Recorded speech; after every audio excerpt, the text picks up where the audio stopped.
My incredible friend and DM, Kevin of Dice Cream Sandwich, invited me to play in a special one-shot featuring Beadle & Grimm's latest release, Horrors of the Fairylands Premium Edition, Candela Obscura.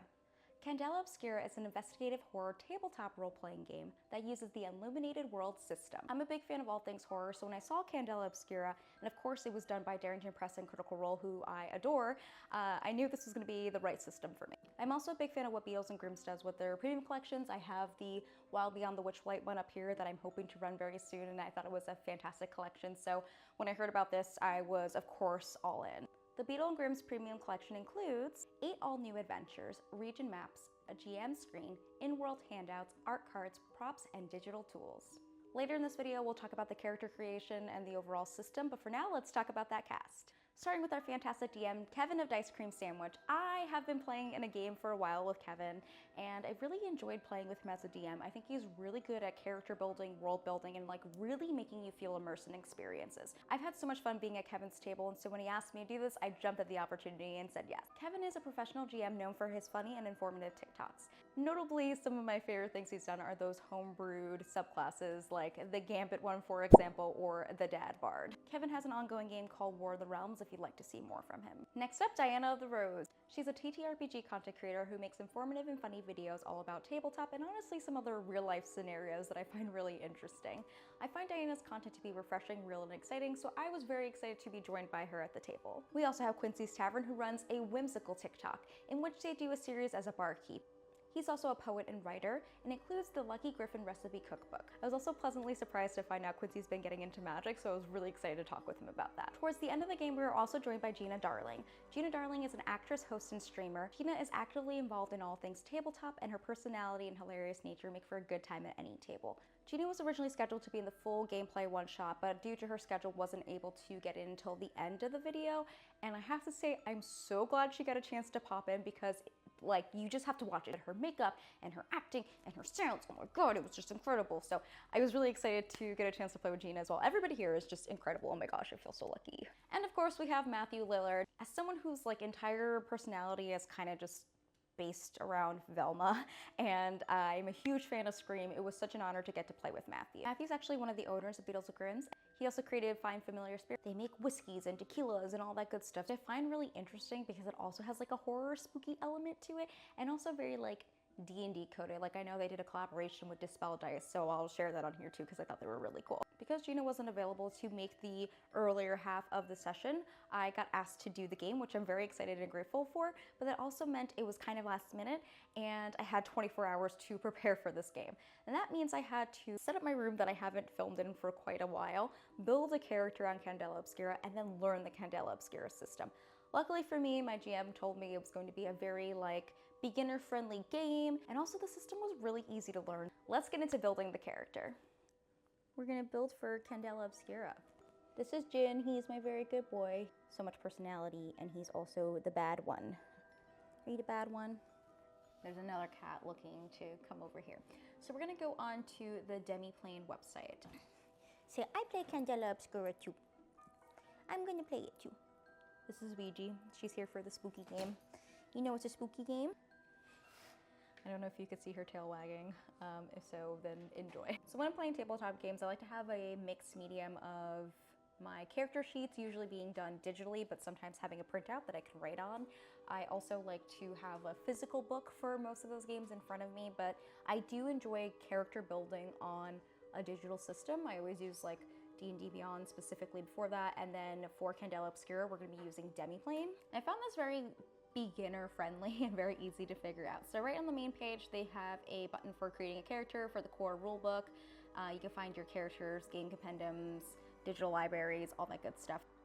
They also have the illuminated character tools, which is really cool. I don't know, it looks like maybe there's an app, I'm not positive. They also have Nexus benefits, that's cool. There's a lot of stuff on here. So we're just gonna go ahead and create a character. So in getting started, we're gonna create a character name. I went with Marjorie the Maiden, because for burlesque or cabaret performer names, you usually have like a secondary name. And I feel like the Maiden is like cute.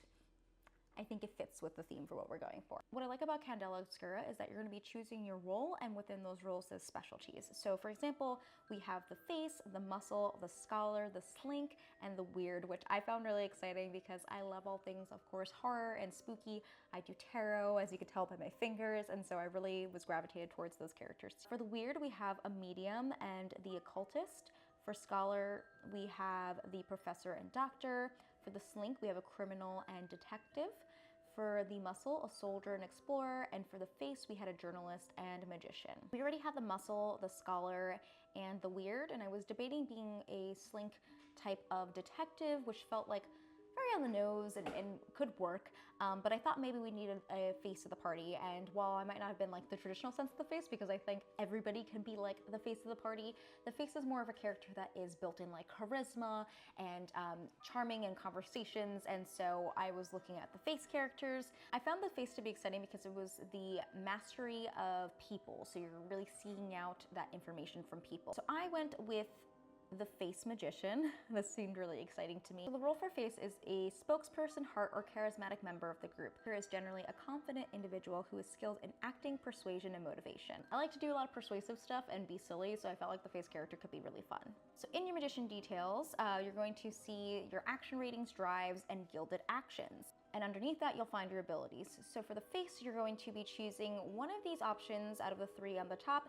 And then for magician specifically, you're going to be looking at these as well. For the face, I was drawn the most to I Know a Guy and Sweet Talk. Cool Under Pressure also can work for character design. I think it just wasn't like the one I was gravitating towards.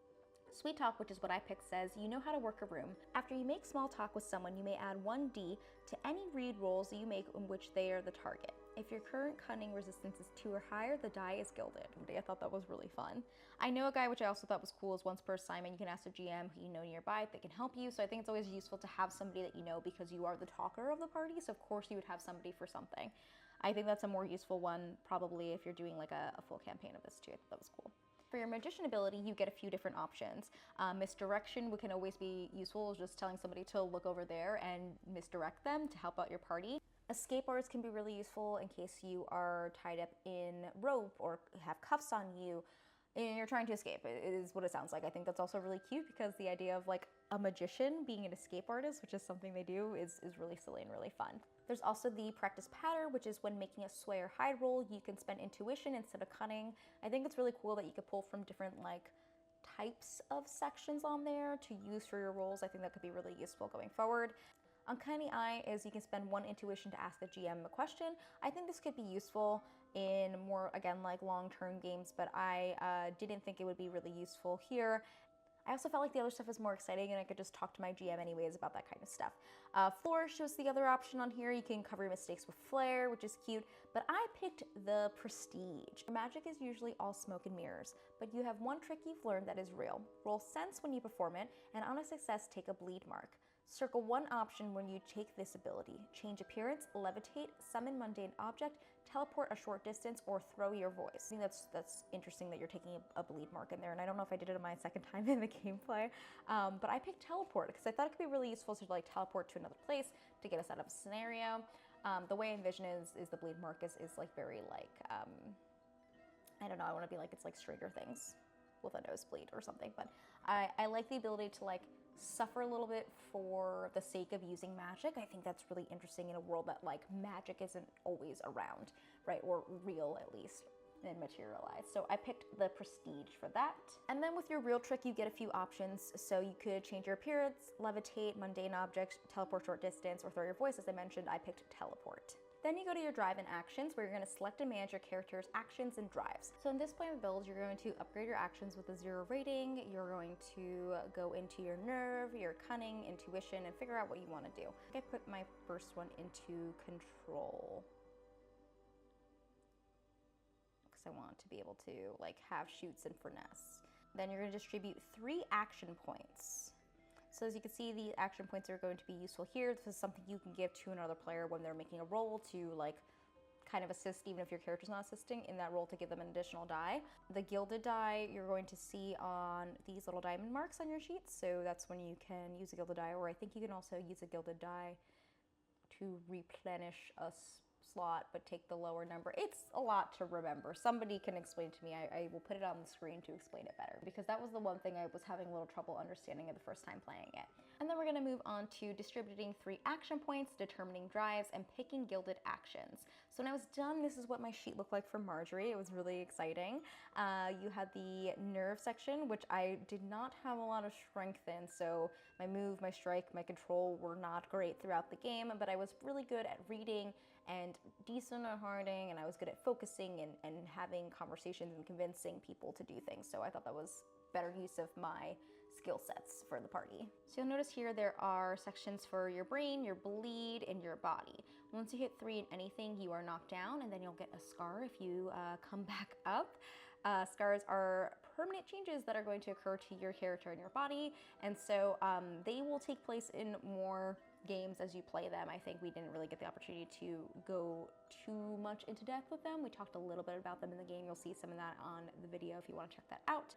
And then you have your gear, which is something I really like. So here we have 6 different gear options. You could select them all at the start, but the nice thing about it is that you as a character have them at all times, but once you select 3 items of use, that's what you got. I guess it's until you rest or it's another day. I'm not positive about that because again, it was a one shot.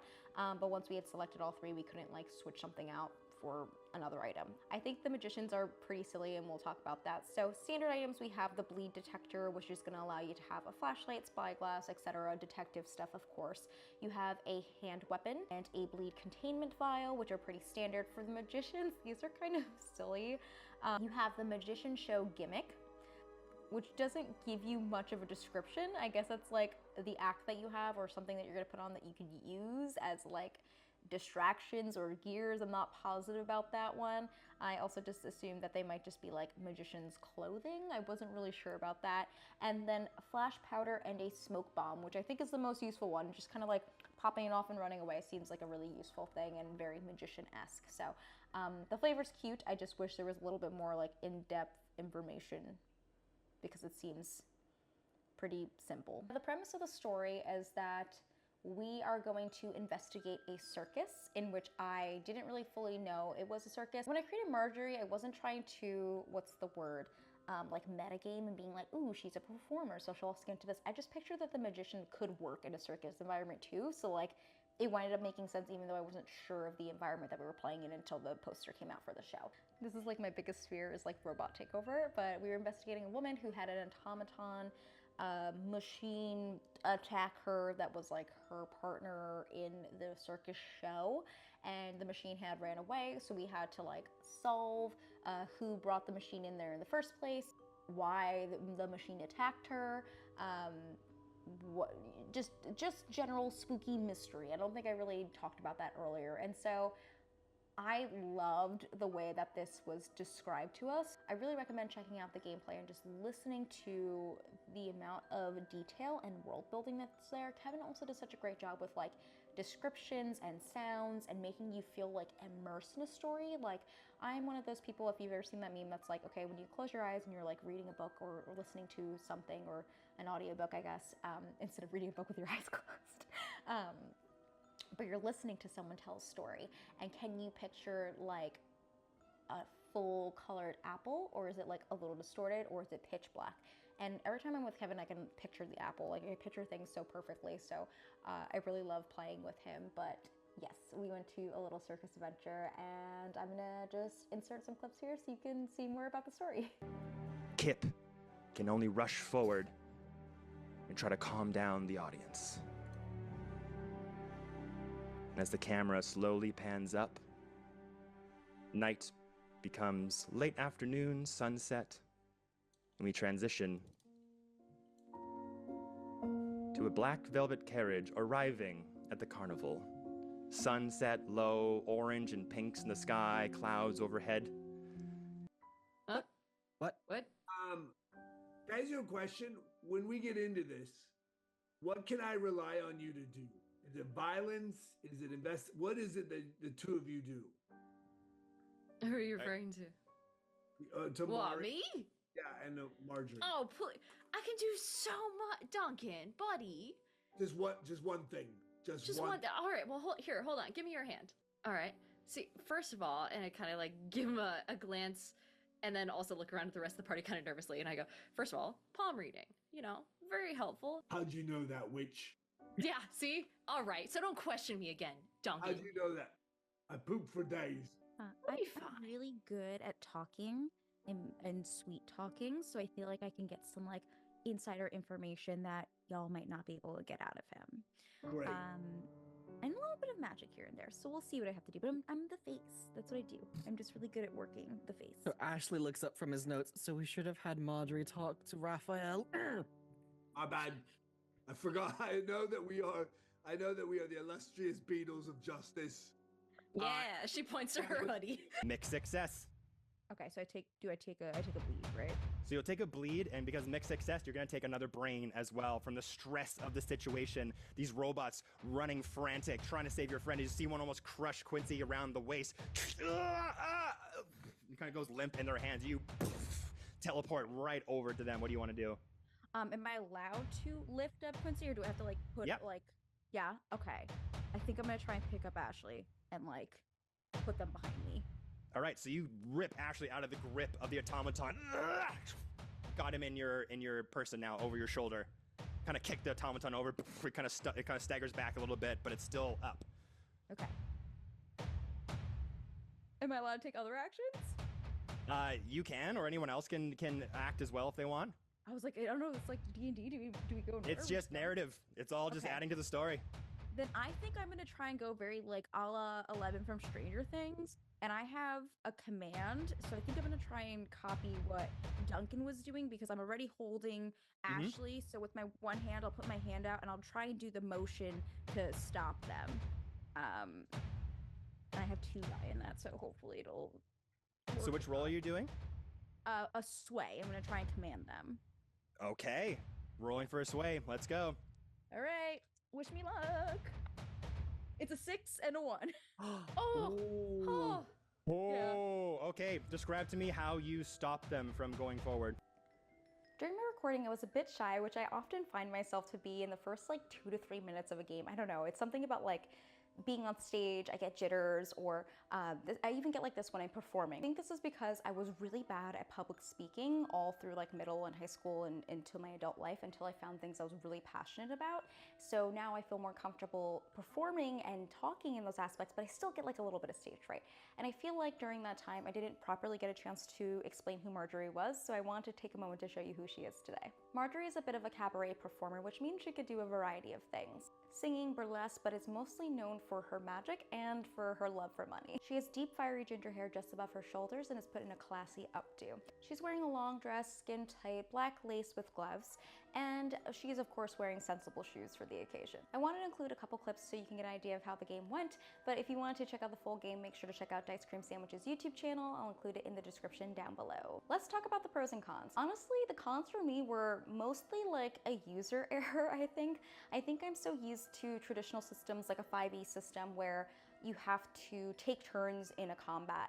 And there was a part of the game where we had this like really cool, intense combat scenario, and I'm so used to having to wait my turn to like go help somebody, so I didn't realize those actions could like be used. So as like a traditional D&D player, I think I had to unlearn a lot of that stuff, and I've played other systems before. I mean, obviously I have a lot of systems here that I've checked out and played before, but the way that it wasn't just like a round table and more of like you can go in any moment and work together, I thought that was a really cool thing, but it was something that I had to kind of unlearn for the game. There's so many moments in the game where I didn't know if I could interact or take an action or work with somebody that was in my party, and I wish I just had like a better understanding of how that worked, because it's such a narrative, story-based game versus a we go to combat, we go to the pub, we do this, right? And I enjoy that, and I just wish I had a better understanding going into that. Again, I think that's just a user error. I did wind up picking up the full book for Candela Obscura, and I'm hoping to pick up the Beatles and Grimm's edition because the additional story-based things seem really exciting. So, and let's talk about the pros, which are all really exciting. I found this game to be really fun and creative for world building. I really enjoyed creating my character, and I liked the way that the system was set up where